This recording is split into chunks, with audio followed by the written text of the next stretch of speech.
viewers, fellow my people, Ambazonian people, you're all welcome to the show. On I would like to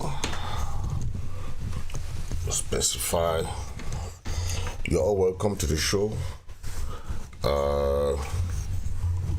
Today we will be analyzing the conference, a seminar that was held in Harvard University, and we all know most of the people who know of Harvard. It's a very famous university, and they have a lot of programs that concerns international relations. So today we have some excerpt of a seminar that was held on behalf of the people of Ambazonia, and we of the interim government thought it wise for us to do some analysis, because it's very important when things happen on the behalf of the people of Ambazonia that we try to go through it. You know your story better than any other person, and when somebody recounts your story, you can better explain the story than any other person who is trying to read it or went somewhere and trying to make research about your own crisis. There are many conferences that have been held about the people of Ambazonia, the crisis in southern Cameroon, and so there are some that have some accurate analysis, but there are some that there are some nuances, and we, the people of Ambazonia, have the obligation to do some checks and balances of some facts that we hear. We want to first of all thank those who are doing the analysis. We want those who are holding conferences and seminars on the behalf of the Ambazonian people. We believe those conferences and seminars help to expand on the publicity of the crisis, and that is what we are very thankful. We hope that more universities are going to be holding conferences and seminars and workshops about the crisis. We don't want to talk about the history for now. We want to talk about the prospects for independence recognition.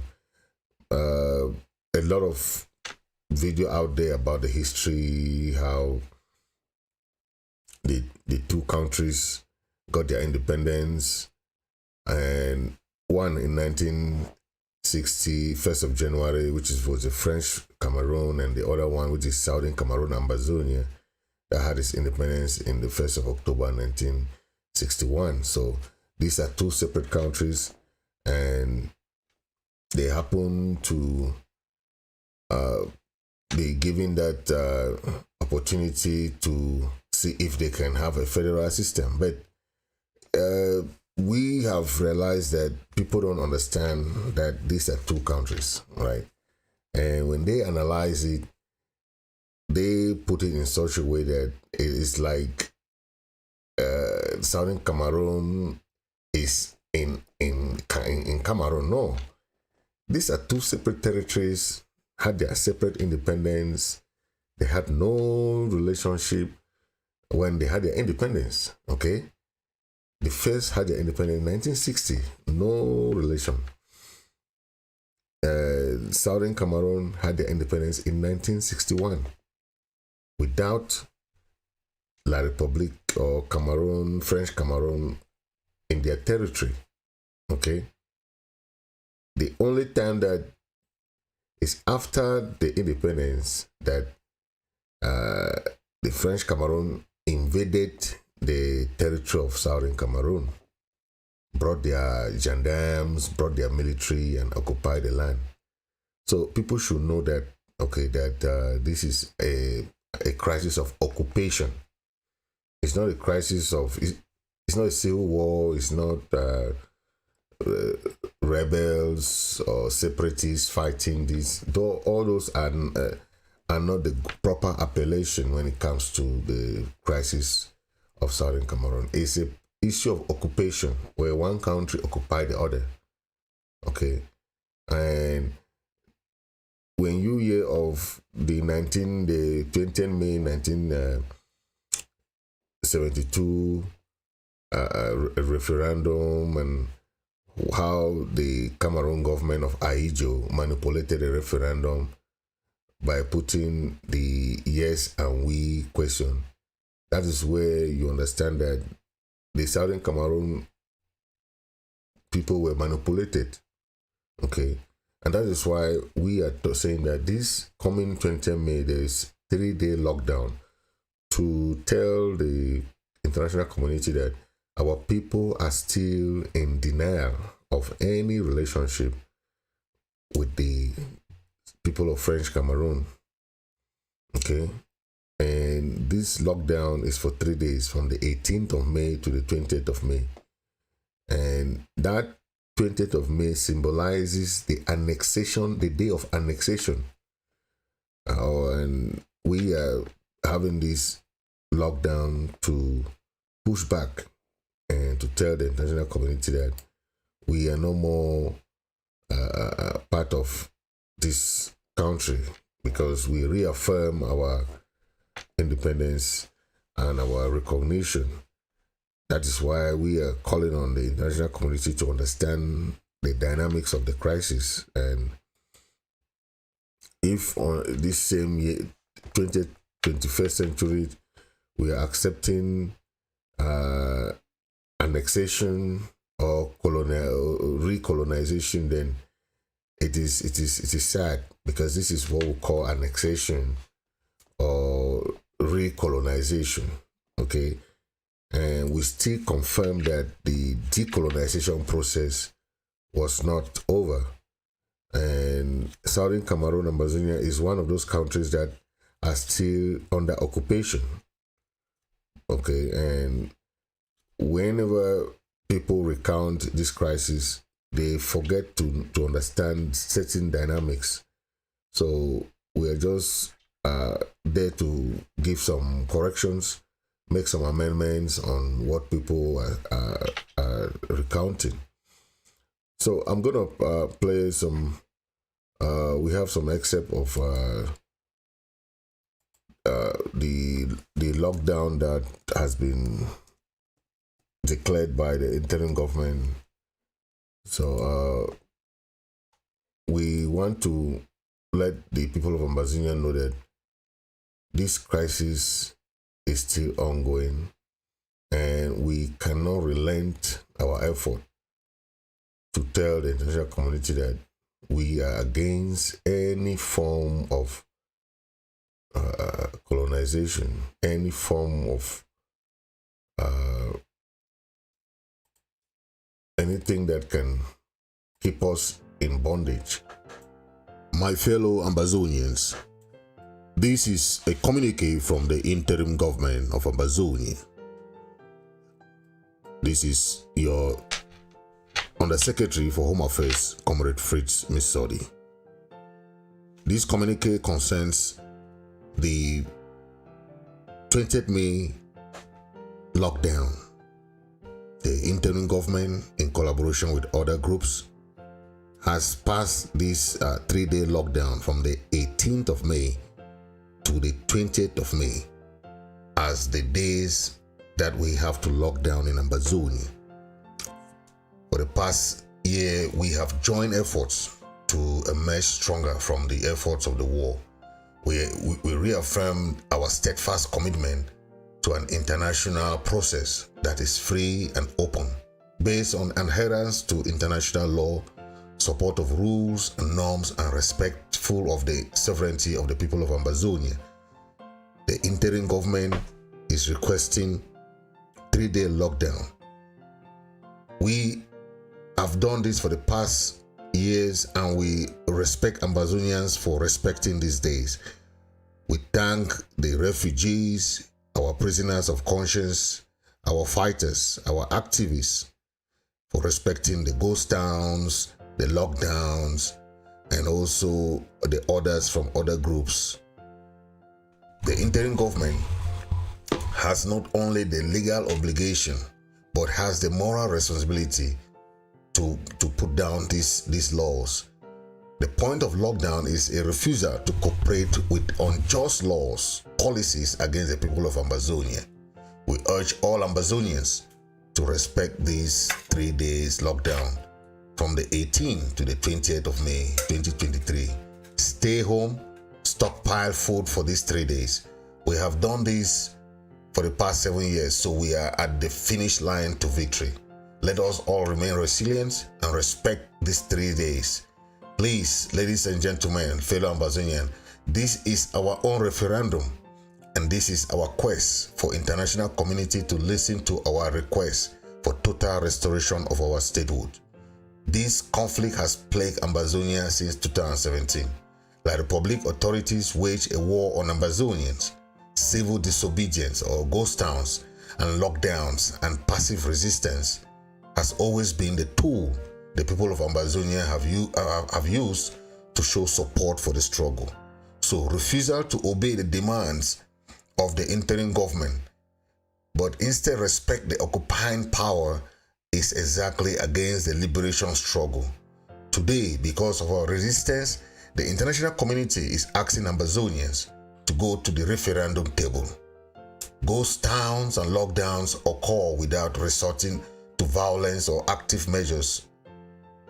Its usual purpose is to force concessions from the La Republic government and her occupying forces.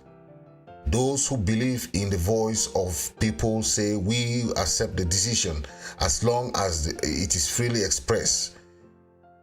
We are a sovereign nation, but because of that same referendum, the fake referendum of 1972 that Ahijo made on the 20th of May, we want to show our resistance. That was controversial, a controversial referendum that was held in 20th of May 1972. We will resist. We are not fighting our people. We are fighting the occupying forces. So our people, please, let's respect this 3-day lockdown. We will explore all opportunities to expand our collaboration on information sharing related to uncontrolled disobedience in our own territory.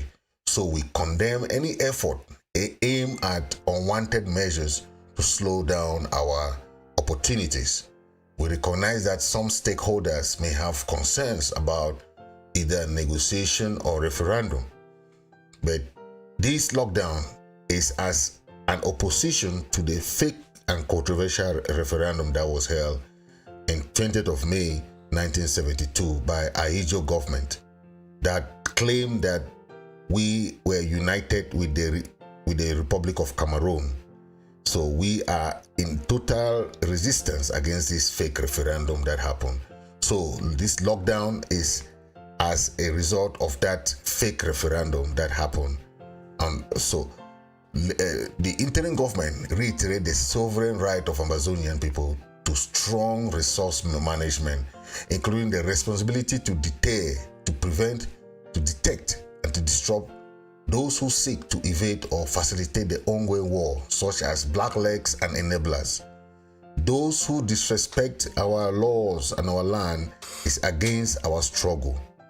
We also acknowledge our role in safeguarding our citizens against these blacklegs and enablers.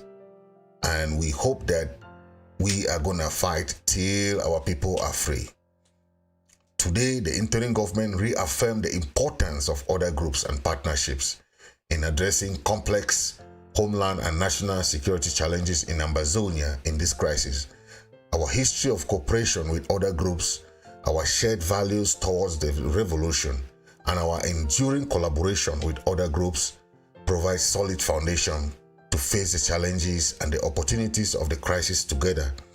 We remain committed to building on this past cooperation and together pledge the commitment made by President Chris Ano for a united Ambazonia, and long live the Federal Republic of Ambazonia, short live the war. Thank you very much.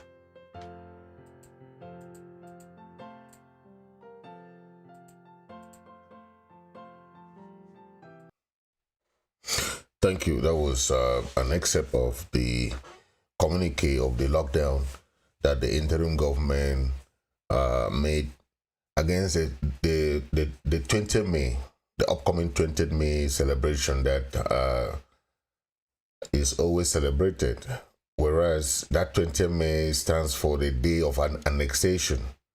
So the people of Ambazonians don't celebrate that day because it's a day, it only reminds us of our annexation. So we always respect that day as a day of protest, a day of peaceful lockdown. And the people of Ambazonians have always done that in the past 7 years. And we continue to respect that and we thank all those who are always respecting that day. Now, let's talk about the seminar that was held in. I will play an excerpt of some questions and we'll come back to it. And I'll be delighted to take your questions both in English and in French. We can, I can translate any questions that we have in French. Thank you, Suzanne. I mean, I can't tell you how instructive and informative this was for me. The details of this, you know, you get the broad strokes when you're not directly involved in a conflict such as this, but thank you for exploring all the nuances and articulating them in such an easy to understand way. I know that that's hard to do. So thank you so much. And we have many questions, and of course, as I predicted, we probably won't be able to get to all of them. And I first want to say, for the people who have asked the questions, if I mess up your name, I'm going to apologize in advance. The first question that I have, Suzanne, is from Dennis Atemkeng. What are the principles of the UN Charter that underlie our proposals for a solution? Yes, thank you for that. And that is a name I recognize, so I'm glad you joined us, Mr. Atemkeng. You know, for better or for worse, the UN Charter doesn't say a lot about internal conflicts. In fact, it explicitly says that the UN is not to meddle in issues that are what's the language? The essential purview of the state or something like that, that are internal issues. Now, if you believe in a separate Ambazonia, you don't regard it as an internal issue. You don't regard Ambazonia as part of the Republic of Cameroon, and I understand that. But for better or worse, the international community does view it as within the existing borders of Cameroon. So I think in terms of the UN Charter, the pieces that speak to it most are around human rights and you know, peace and security for all. And those were articulated more subsequent to the UN Charter in human rights treaties. So I would probably lean on those more in terms of how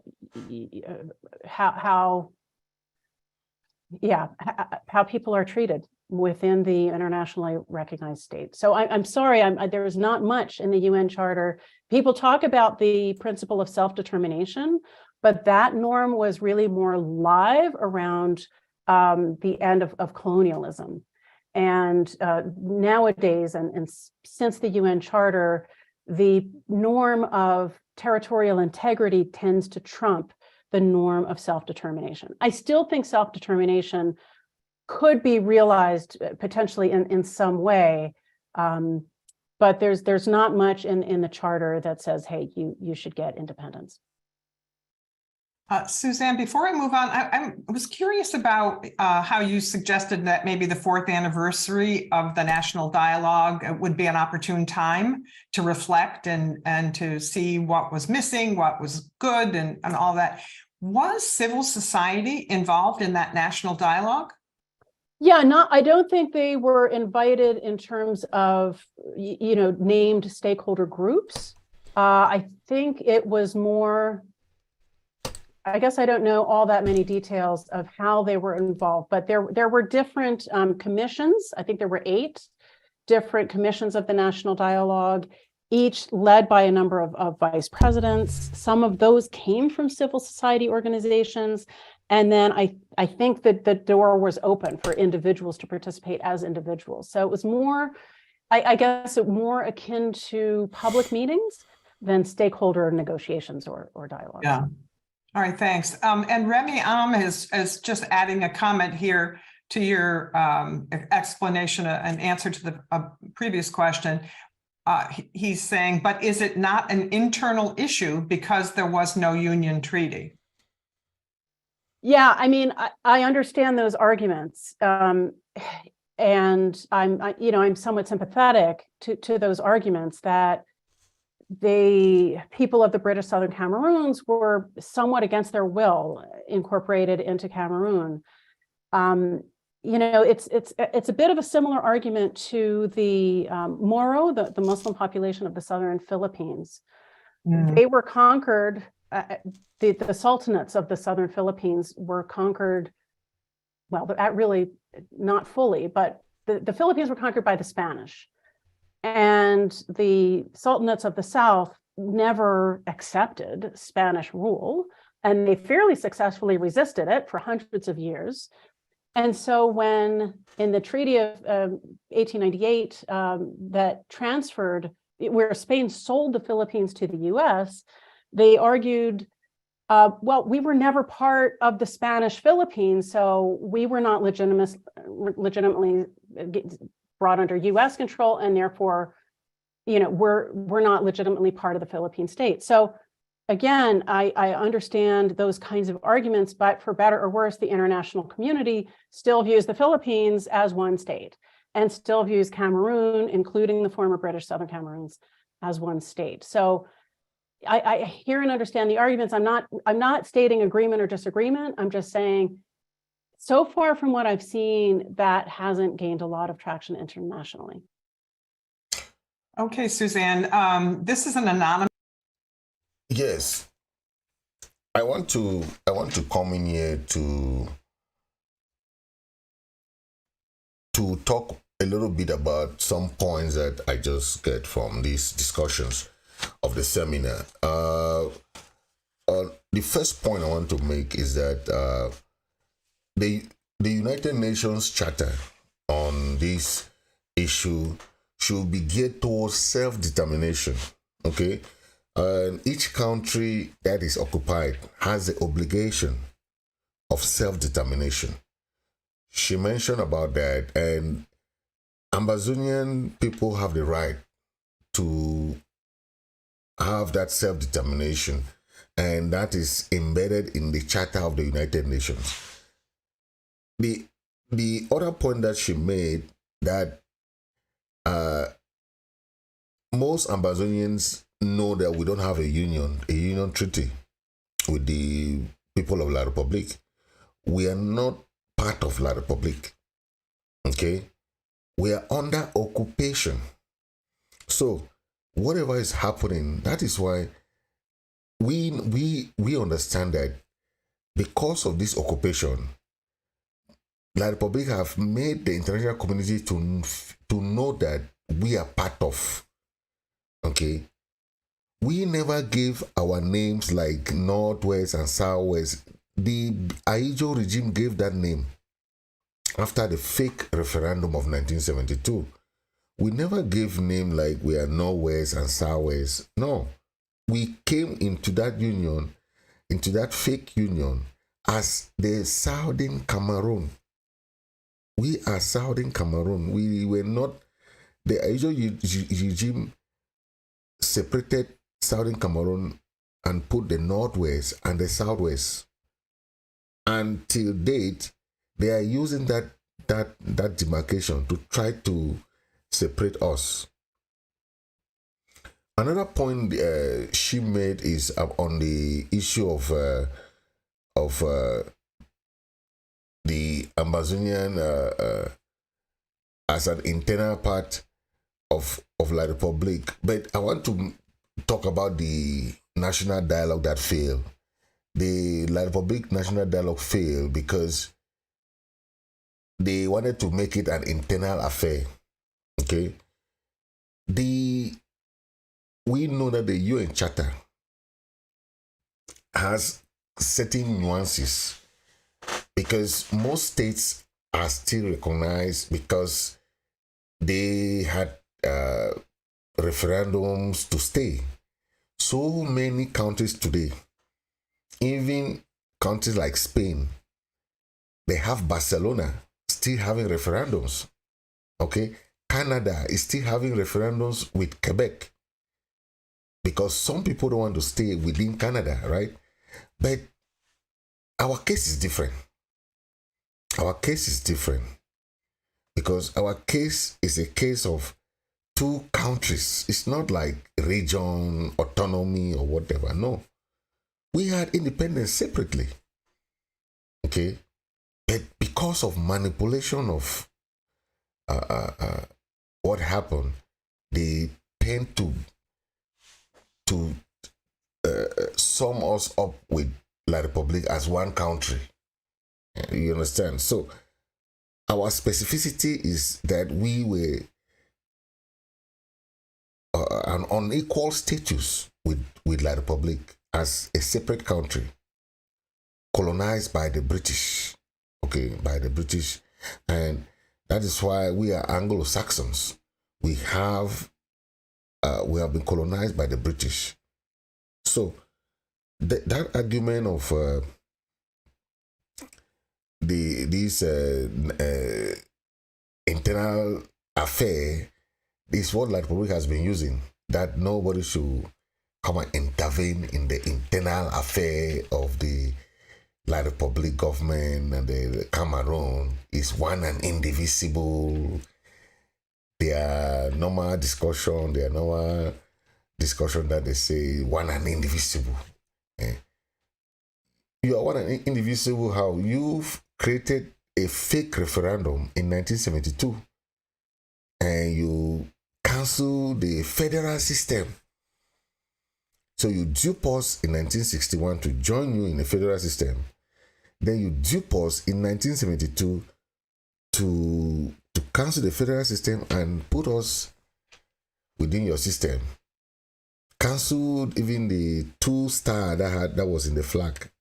There was 2-star, meaning 2 countries. They eliminated the star. And now there is just 1 star.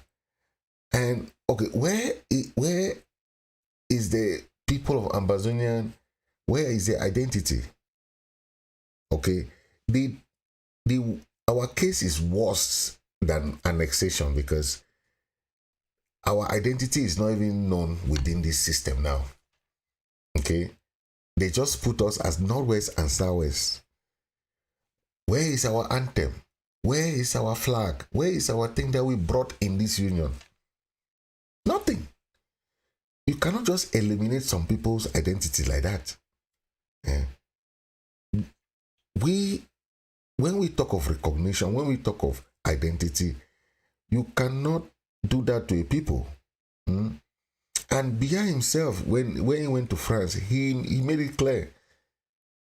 They wanted to eliminate, to assimilate all the people of Southern Cameroon, wipe out their identity, wipe out anything any trace that these people existed. But because of the different cultural background, our own way that we were born to speak out. We're not born to be quiet like the French Cameroonians who will sit quiet for 50 years with one president. They cannot go out and protest. 40 years. It's a shame. Very, very shameful. And they are still there waiting. Then the president will hand over to his son. Take another 40 years again. We cannot do that. We cannot be in such a country. Okay? The national dialogue, as she said, it failed because they carried CPGM people and put in a hall.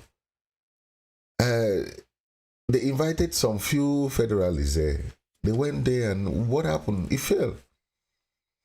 That is why the international community proposed Switzerland. The Republic never showed up in Switzerland pre-talks. When the Republic told Switzerland government that they are not interested in the talks, they went and started these so-called Canadian talks. That Canadian talk failed because the Republic did not even accept Canada to come to go to Cameroon. This was around 2 or 3 months ago, where the Canadian government said they want to visit La Republic for the suggested talks. La Republic said no. Pobia at the last minute canceled the meeting with the Canadian delegation. Are these the people you want to say you want to go with negotiation with them? Oh, brother, we will work with the international community hand in glove to see in any form, in any way, to hold La Republic accountable. La Republic cannot dodge from the international community. For how long will they dodge negotiation? For how long will they dodge referendum that is organized by the international community? We have learned from the past referendum in 20th of May 1972. We will not have that same referendum. This referendum will be international referendum, not internal referendum, like they did. So anything internal will not be accepted. We only accept international things, international organized referendum that organized by the people of Ambazonia and international community to decide on their fate. Yes, that is all what we can accept. Anything short of that will not be tolerated in Ambazonia. Yes, because that's a territory that we decide. It is as simple, right? If a people voted in a referendum that you organize to join your people, it's high time for you to tell that people to do their referendum. Because many countries like Quebec has have about 3 or 4 referenda. Yes. Barcelona in Spain, they call it the Catalan. They have had about 4 referendums too to decide on their Ireland in the UK, they have also had their own referendum. So there are many countries that have had referendum why they are autonomous, but I don't think our case should be different, because we are separate country. Even it's not like the other countries that are regions. Okay, we had our independence, so the Ambazonia independence is not negotiable. It's not something that will be going negotiated. Okay, that's why our people should have a say to decide on their fate, not La Republic should decide, because what they are doing is that they are trying to impose their will on the people of Ambazonia, and that we will not accept. We will not accept that. Yeah, let's continue with the discussion on on the seminar.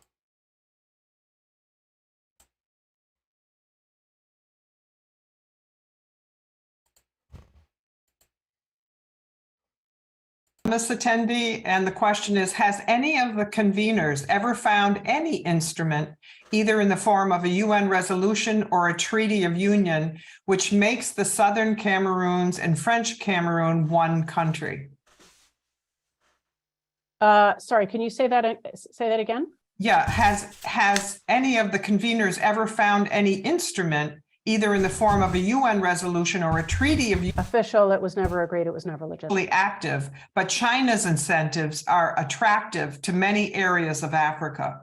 Oh, China is exercising, is how I look at it. And the Chinese are very active in development projects in Cameroon, as in many other African countries. And yes, they They're there. Mm-hmm. Okay, Emmanuel Chebe is asking, are there alternative arrangements under the radar for children to access education? The evolution of this distressing situation is understandable in terms of its history, but is intervention, like the Swiss Foreign Ministry, is intervention welcome? Is there any governmental focus on restoring education so critical for the development of future citizens? Yes, the parties have been addressing this. On the Ambazonia side, they have set up their own separate schools. Also, some religious actors, there are Catholic schools and other religious schools. The government is still trying to, the central government of Cameroon is still trying to operate its public schools. I think back to the Ambazonia side, there has been some loosening. Some of the groups are pulling away from discouraging people to go to the government schools. So it's not all children that are lacking education, and it depends what local area specifically you're talking about. So some kids have gotten back in school, but some still have not. It is really tragic. And with kids not in school, there are all kinds of impacts from that, not just loss of education, but increases in, use of drugs and out of wedlock pregnancies and all kinds of things. It's horrible. Yeah, real tragedy. So Paul Zeeby is asking, the Republic of Cameroon, and it's in quotes, yeah. This is the international noun of the country in English. Saying something else is just propaganda, and it doesn't help to bring all the atrocities to an end. Okay. So saying something else besides calling it Cameroon? The Republic of Cameroon. Okay.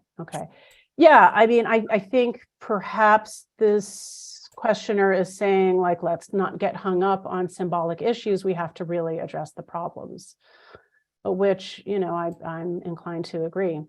But there are those who say, hey, if you call the Southern Cameroon, the former British Southern Cameroon, that is legitimizing an illegitimate government. So that's one perspective. And on the other side, if from the perspective of those who advocate the position of the government of Cameroon, calling it Southern Cameroons, calling it Ambazonia, all of that is illegitimate. So that's back to the contested legitimacy. But I am certainly for trying to solve the underlying problems as opposed to getting hung up on symbolic issues. But symbolic issues are very important for many. And a PS to his question is, don't you think this issue is a constitutional issue and should end up with a constitutional response, including, for example, a constitutional amendment on the form of the state? Yeah, the form of the state is kind of the big question here. That's the phrase that is used, is what is the form of the state? Will it be unitary? Will it be special status, federalism, et cetera? And so, yes, that is the ultimate core question that should be resolved through, I think, should be resolved through negotiation. And there are other issues as well that have to deal with people's more day-to-day lives. Yeah. Well, here's another anonymous question, Suzanne. What are the conditions for such crises to be discussed at the UN Security Council? I see how the UN always convene whenever crises as such erupts. Sudan, DRC, Ethiopia. Is Cameroon different? Such a great question. It is so baffling why this has not been on the agenda of the Security Council. And okay, I will acknowledge there was one meeting called an ARIA formula meeting, which is UN speak for, this isn't really a Security Council meeting. It's just kind of a little talk, a little thing. There was, and that was, I think, in early 2019, maybe earlier. But basically, it has not been on the agenda. And the whole thing is baffling, and why this conflict gets so little attention. I have been following with a very heavy heart the recent violence in Sudan, and I could spend more time talking about that. It's an incredibly important issue. And I'm glad that I'm seeing things about it on CNN and in the Washington Post. But at the same time, I'm like, why? Why hasn't Cameroon and this crisis gotten more coverage? And why hasn't the Security Council picked it up? Explanations I've heard are the international community needs Cameroon in the Lake Chad Basin to counter the Boko Haram and Islamic State West Africa province. So it's part of the counterterrorism drive. Secondly, Cameroon receives and has welcomed refugees from Central African Republic. And so, their international community is sort of grateful for that.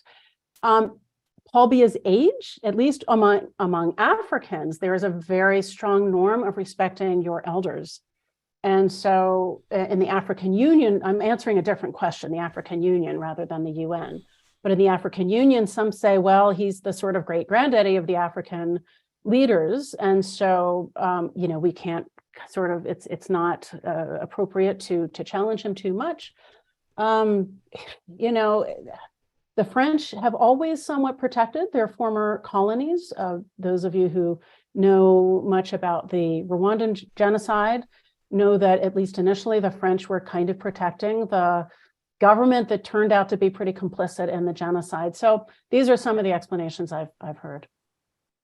Yeah, and Boniface Noyongoya asks, well, you've already addressed the UN, but he's saying, where are the two colonial powers, Great Britain and France, in this? Yeah. Great Britain has, I think, more or less supported the Swiss effort. I think they're supporting the Canadian effort. France, as I said, tries to keep it on the down low and stick to bilateral relations with the government. That said, I think that they have exerted a bit of pressure on the government, but quietly, pressure to engage in peacemaking. What else? I mean, it's come up in the British Parliament. It's come up in the French Parliament.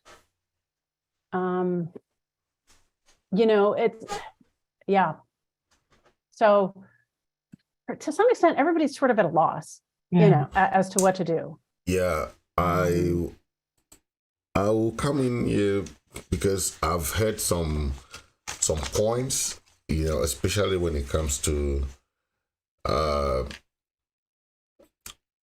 recent development of the struggle.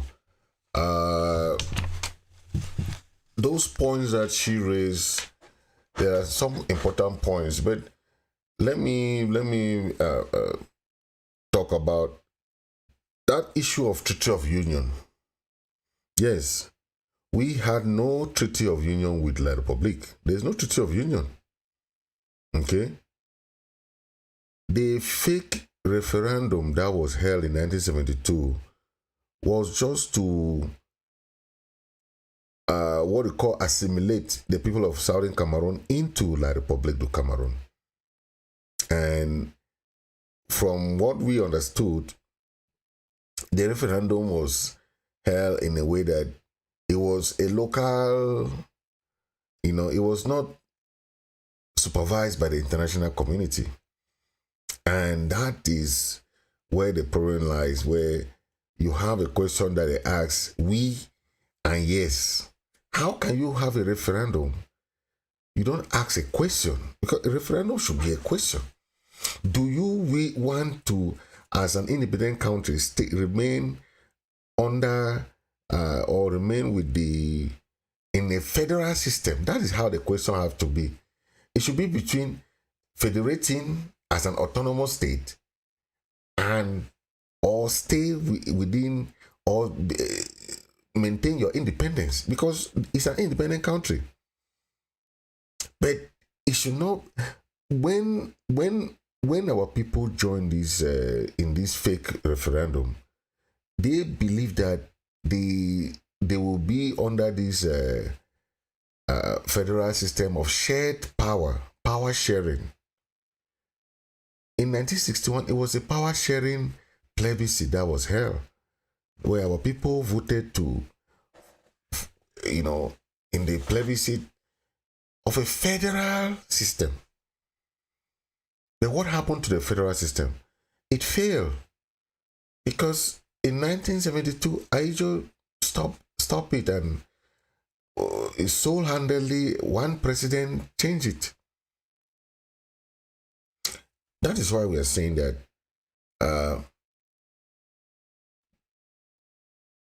the other point about the China active, yes, we know La Republic and Chinese government are carrying out series of agreements. They are carrying out certain projects now in La Republic de Cameroon, but Ambazonian territory will have a fresh agreement. Any infrastructure agreement, any project that is going on, any developmental project will not be binding, because especially anyone that has to do with Ambazonia will not be binding. We'll sign our new projects, new memorandum of understanding with China, because we don't know the terms of agreement that La Republic is signing with China now. So that one will be null and void. We will not be having agreements that La Republic sign with other countries on our behalf or within our territory, or that has to do with Ambazonian resources. So what I'm saying here is that the agreements will be null and void. We'll have fresh agreements with any country that has to do with La Republic within our territory. These are things that La Republic don't want to come and discuss in a negotiation table. We are still waiting for La Republic. We had the Canada negotiation, we had the other negotiation, right? We know that La Republic government is illegal and illegitimate government occupying the people of Southern Cameroon's land. So the issue of constitutional amendment has very low in terms of what the people of Southern Cameroon want. We are tired of living under corrupt and very corrupt constitutional system, where the French people are very corrupt. And what we call Njumamari that we had, the Njumamari we had with these people for the past 60 years have not worked. And if a marriage is not moving, please don't stay in that house. Leave. Our relationship with La Republic was on an equal status. It was not on that one president will lead for. Aijo led for 22 years. Paul Biana 40 years. But that was not the agreement. That was not the agreement. The agreement was power sharing. I will still mention countries like Canada, where Justin Trudeau is from the minority Quebec, but he's the president of Canada now. The agreement of the federal system was that certain department or certain ministries will be held by the Ambazonian government. The Ambazonian had their local government, their House of Chiefs, their own parliament. We were not supposed to dissolve our parliament.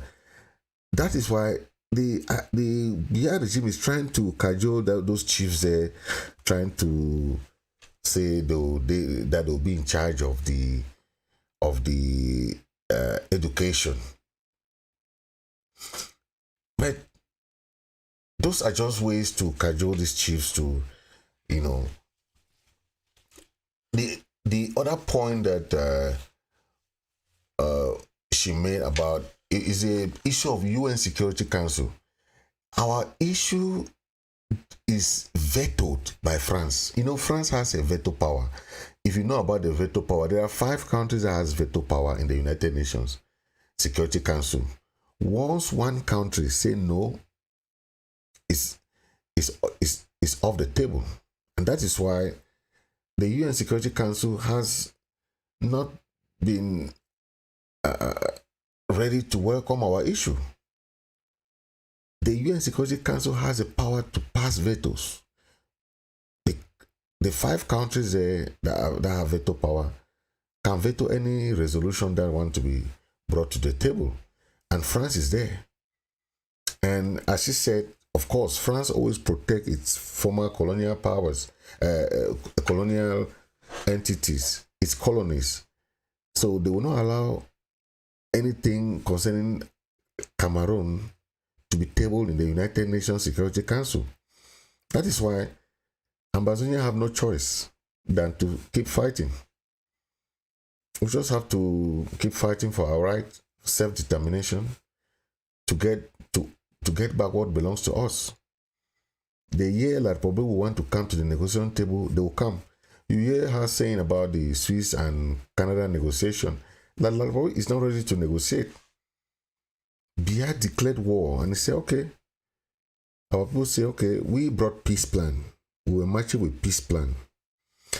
But the Republic government brought its militaries and occupied the whole of Ambazonia. So that is the situation of the crisis now. And we have no choice than to follow the United Nations resolution and policies of self-determination. That's what we are doing now. And it's our right to defend ourselves, our right to defend our territory. Okay, let's listen to the last excerpt of the discussions. The British have to some extent supported the Rapid Intervention Battalion, the BIR, that's the French BIR, the French acronym, which is a kind of special forces of the military. And there again, I think the concern of counterterrorism is the reason for that, but that same force has become active in the former British areas and at least allegedly, I'm sure it's true, violated human rights quite a lot. But hey, they're helping us in counterterrorism, so we stay quiet. I think that might be part of it. That might be part of it, yeah. So John Packer wants to know, from your professional perspective, do you believe the Canadian public announcement of mediation is, number 1, usual, number 2, smart, advisable, number 3, now harmful, not just problematic? Presuming that you agree this was at least problematic, what do you believe it indicates? Yes, another name I recognize. So glad you're here, John Packer.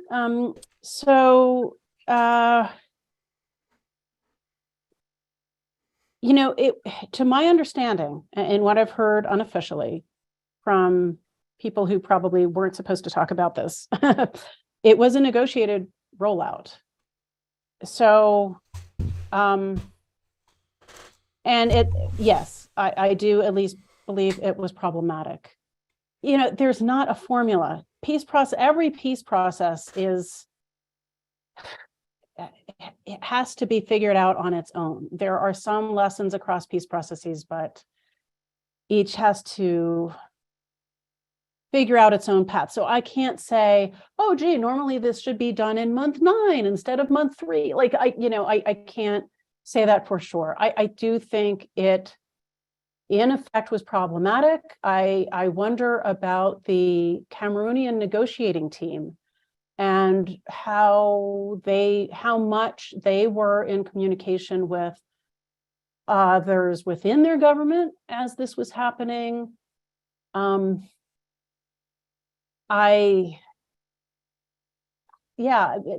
one argument is that it all should have just been still kept confidential. That it just shouldn't have been made public at all.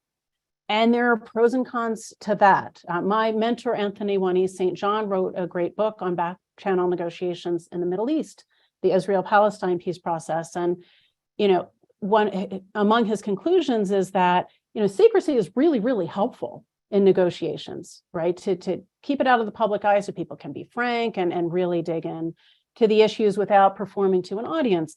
But over time, what happened with the talks that led to Oslo and so forth was that the secrecy prevented the ability of parties to build public support for what was being negotiated.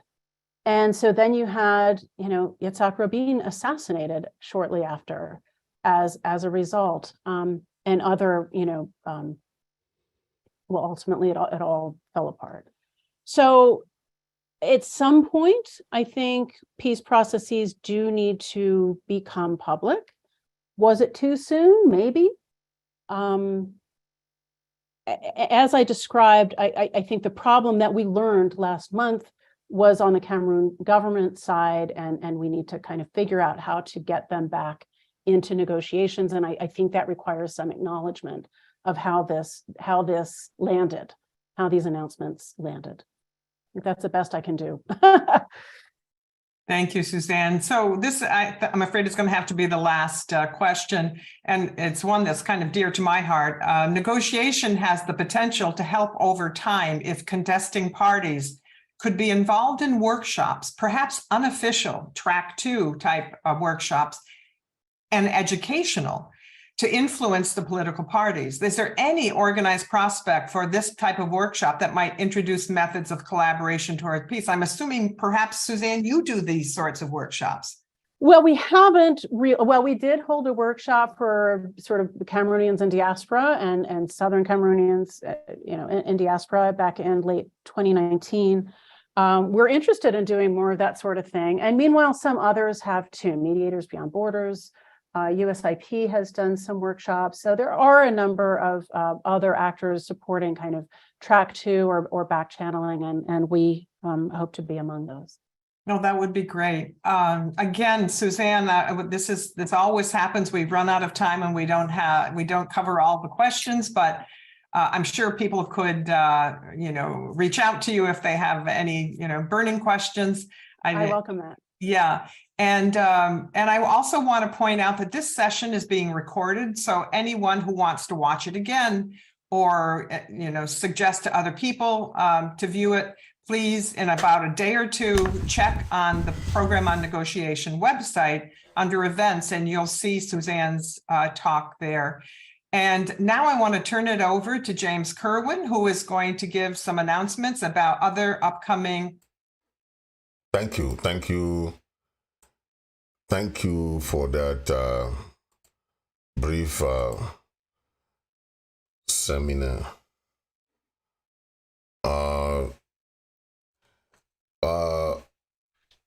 It is very clear that the colonial powers still have influence over their territories. That is why a country like Cameroon, like Republic of Cameroon, is still controlled by France. And they are trying to assimilate us into that same colonial rule. This is post-colonial era, and we can't be kept incommunicado in a kind of post-colonial rule. That is why we want out of this Njomba Marit, where there is no treaty of union between us. And we see that the international community works in a very tricky way. The issue here is that our people want out of this union. We are tired after 60 years of this relationship. Is tiring. And the last point I want to make is that she mentioned is the issue of Canada negotiation. La République is not ready for negotiation. Canada negotiation was initiated by La République. They sent their prime minister to go and contact some of the Ambazonian groups and so on and so forth. But when the Canada government say, okay, we are ready to help you in this mediation process, the Republic back out of the negotiation. What do you expect? Do you trust such a kind of a behavior? They did same with the Swiss-led negotiation process, where most of our leaders were already part of it. They left and went and created theirs. Okay. What we understand, some groups were playing into La Republique games by refusing to attend the negotiation process. They cannot attend because La Republique is this, La Republique is that. La Republique has not sent its consent to join the negotiation process and so on. So these groups had series of complaints that they were giving, like Consortium, the AGOFC, the Akwanga's group. They left the Switzerland negotiation that La Republique has not shown. What is the problem of you leaving a negotiation just because the La Republique has not shown its consent, instead of you staying in that negotiation process and pushing La Republique towards it? Now you left and La Republique call you guys, some of you guys, for the Canada process. You all rushed to Canada, and they gave their name the Big Four, the Big Four. They went to Canada. What did La Republique do to them? La Republique abandoned them there in Canada. The communication minister of La Republique sent a communique that they did not ask the prime minister to go and start any negotiation process in Canada. That is how it happened, and that is the end of the Canada negotiation. Okay? When President Chris Ano tried to get involved in the process, because the interim government was not part of the process, La Republique back out. Okay?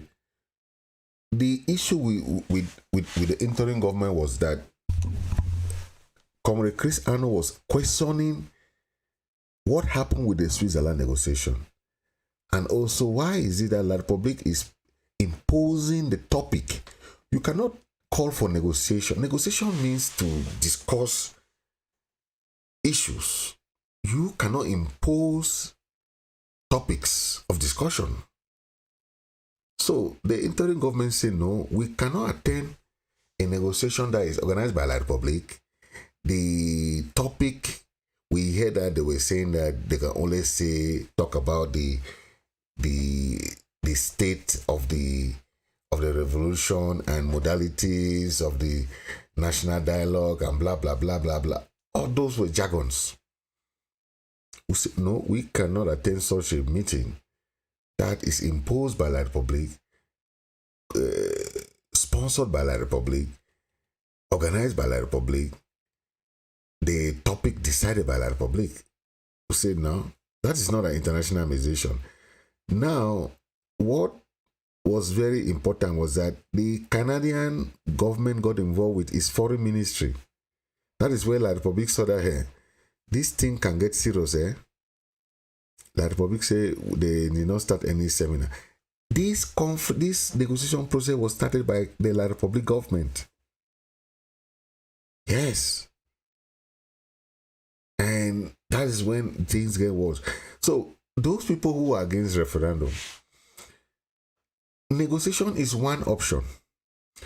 Referendum is another option. If you can have your way towards that direction, we will follow. But you see how La Republique is caring. Now, the international community is proposing as an option for a referendum.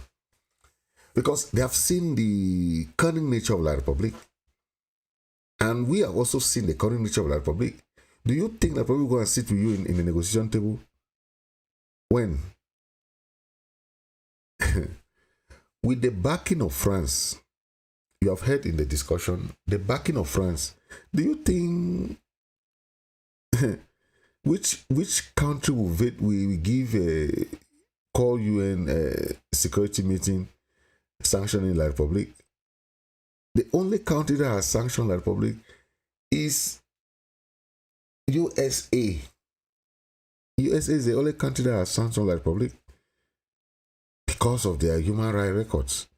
Okay, so let's not be blind to this. If we are opting to go towards referendum organized by the international community, it's not because we don't want negotiation. How many years did our leaders wait in Switzerland negotiation? Almost 2 years. That probably never showed up. That probably showed consent. That probably sent its consent to Switzerland, but never attended the Switzerland negotiation. So let's not be carried by these innuendos. Oh, these people don't want negotiation. Oh, these people don't want this. Oh, this. What? We are looking at options that can work. It's not that people don't want this. No. Bring what you have. If you think that you can hold a republic and put on that negotiation table, okay, we'll be there. President Chris Ano was ready to go to negotiation in Canada. He was ready after the Canadian government sent him an invitation. But when La Republic saw that this Canada that want to mediate this thing like that, they'll bring us problem. They back out. So, well, I'm just saying about the caning and all this thing about La Republic. And thank you for watching, ladies and gentlemen. Thank you, and we'll come next time with other issues. Thank you for watching, and don't forget, Ambazonians, we have a lockdown, 18 to 20. No 20 men in Ambazonia. No 20 men in Ambazonia. Thank you, and let's keep fighting for our country. Thank you very much.